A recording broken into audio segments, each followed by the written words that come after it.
За бүгдээрээ өнөөдөр бусдын бодлын боол болж амьдрахгүй байх тухай маш чухал сэдвийн талаар ярих гэж байна. Ер нь би ингээд Монголд бизнес хийж байгаа хүмүүстэй дараагийн түвшиндээ гарыг хийж байгаа хүмүүстэй болон бизнесээр дөнгөж орох гэж байгаа хүмүүстэй зөндөө ярилцаж үзсэн. Хамгийн их ярьдаг зүйл нь юу гэхээр бусад намайг юу гэж бодох юм гэж. Би яриа видео хийгээд эхлэхээр тэ кринж санагдвал яах юм? Манай найзууд намайг чи өөр болчихж гэж хэлвэл яах юм? Манай гэр бүлийнхэн зүгээр л бидний гаргаж өгсөн төлөвлөгөөний дагуу амьдр гэвэл яах юм? Би ингээд өөдөөс нь дуурай гэдээ эвгүй штэ, муухай штэ, би айж штэ, сандарч штэ гэж. Тэр бүгдээр бүр уул үндэстэйгээр яг энэ асуудлуудын суурь шалтгаанууд юу байдаг? Энийг яаж давж гарах вэ?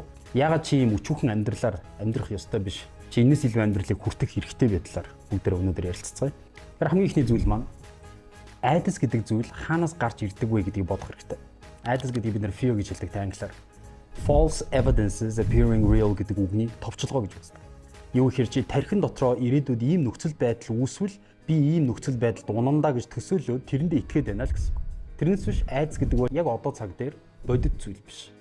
Яг одоо болоод байгаа зүйл байхгүй. Яг чиний амьдрал замал хийлээд байгаа зүйл байхгүй, дайн байхгүй, ямар ч чамайг үзий ядаад байгаа амтан байхгүй, чам руу ирээд чамайг барьж ав цогч байгаа хүн байхгүй, юу ч байхгүй. Чи оюун санаандаа л хэрвээ би ингэж хэлчихвэл энэ хүн ингэж тэгээд ийм болно доо гэдэг юм байна гэсэн. Тэгээд ингэж бодоод байгаа энэ нэг замнал чинь өөрөө өнгөрсөн амьдралын туршлагатай ч холбоотой. Чи өөрөө өмнө амьдралдаа яг ямар хуу үгийг хэлээд магадгүй ямар хүмүүс чамайг шоолж байсан байна. Тэр айдас чинь 70 ухамсар чинь жоохон кодлогдсон. Чи одоо яг адилхан тэгж илүүл ингэх бахтай гэдэг төсөөлөл тархинд чи яваад байна гэсэн.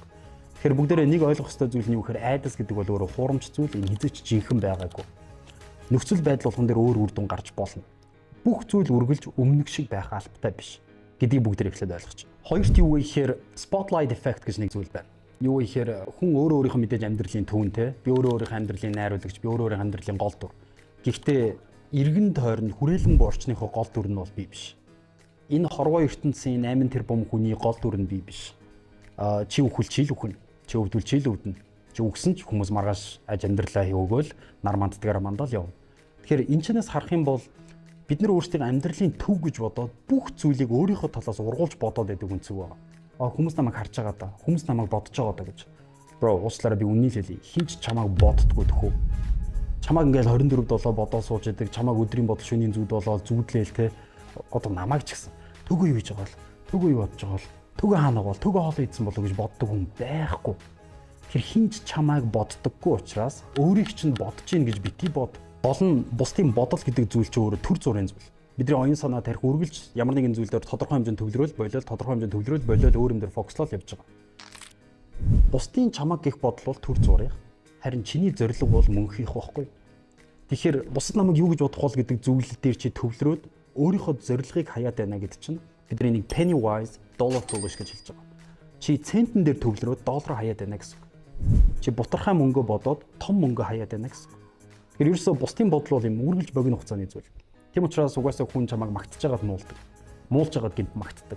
Чи дайсан байж байгаад найзуулдаг. Найз байж байгаад дайсан болдог. Угаасаа энэ чинь хүмүүсийн харилцааны байдаг л зүйл. Тэгэхээр энэчнээс хүмүүс намайг нэг үгүй ядчвал насан туршдаа үгүй ядах юм байна. Хүн надад нэг муухай үг хэлчихвэл тэгэл би муу хүн юм байна гэдэг бодол бол ямар ч утгагүй ойлголт байхгүй. Хизээч тийм байх боломжгүй.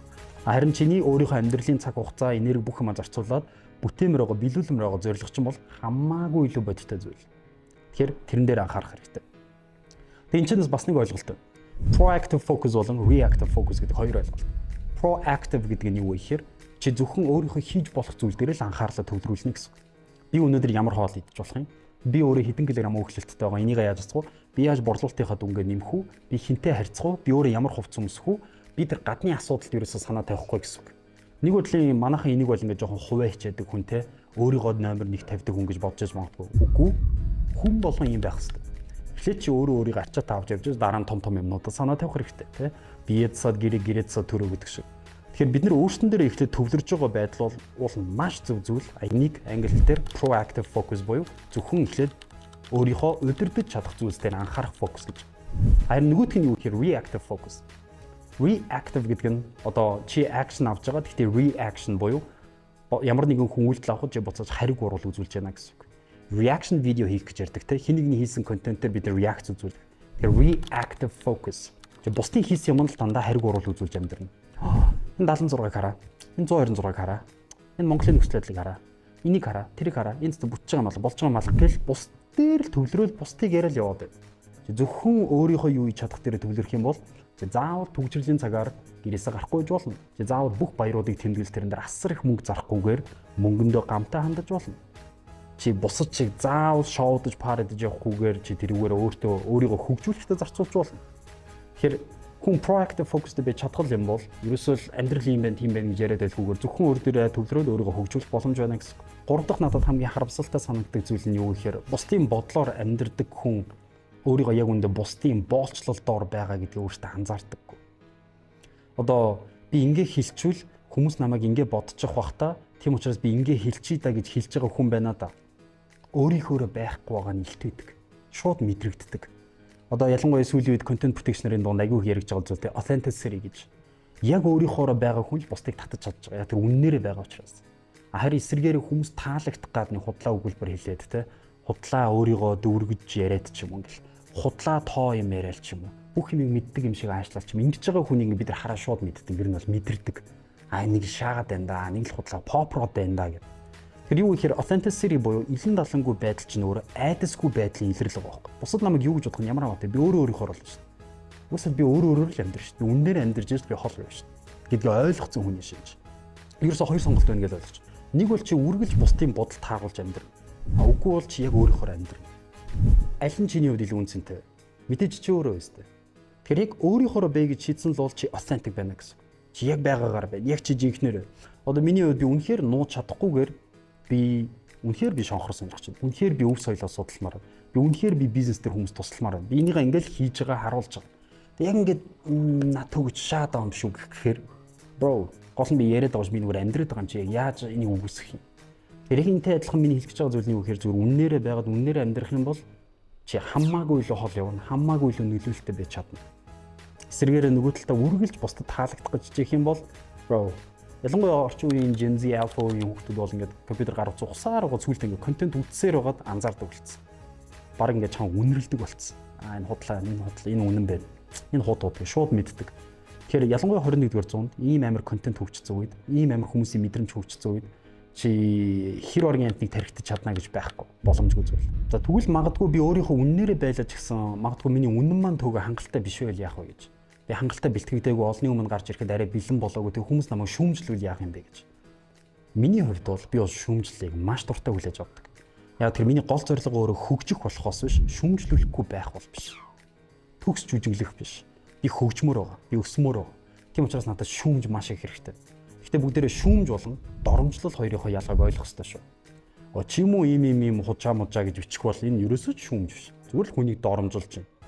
Шүүмж гэдэг бол чи уул нь энийгээ ингээ сайжруулчвал энэ дээр юм шүү. Уул нь хичээж байгааг чи анзаарч байна. Ийм ингэж хийгээрээ тэгэх юм бол ингэх байх шүү ч юм. Би тийм юмар цангаж байгаа байхгүй.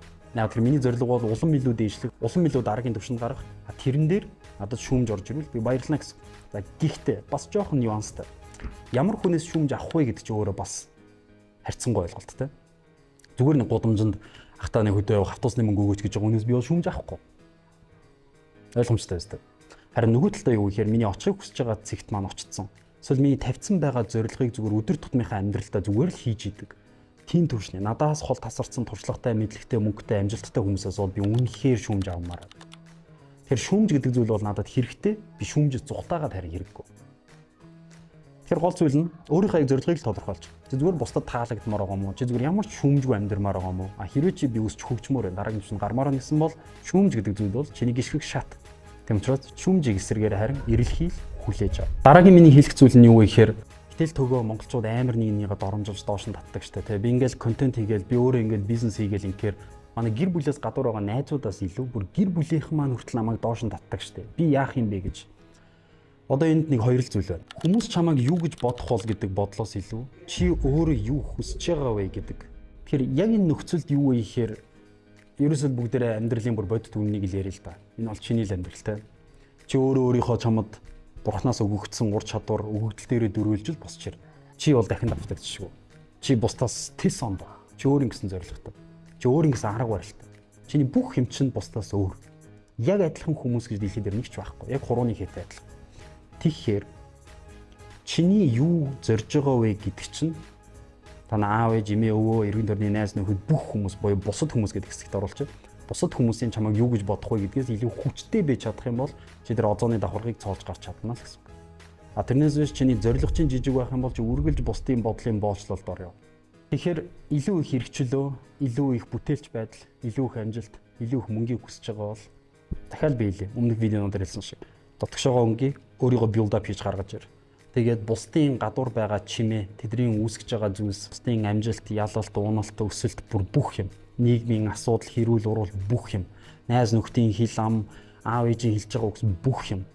Аль нь ч чамд нөлөөлөхгүй хэмжээнд чи өөрийгөө хатуу хан хэрэм цайзтайгаар босгож ирч чадах юм бол угаасаа тэр чимийг чи сонсохчгүй. Тэгэхгүй чиний байр чинь, чиний цайз чинь жижигхэн бол бро уучлаарай. Гаднаас орж ирж байгаа бүх чимээ чамд маш чанга сонсогдно. Тэр өөрийгөө л бүтээ. Компьютерийг хаарцуу, бүксөө сандалтайгаа цавууд, судалгаануудаа хий, өөрийнхөө дуртай зүйлийг бол ур чадвараа хөгжүүл. Тэгээд мөнгө бол мөнгөөр.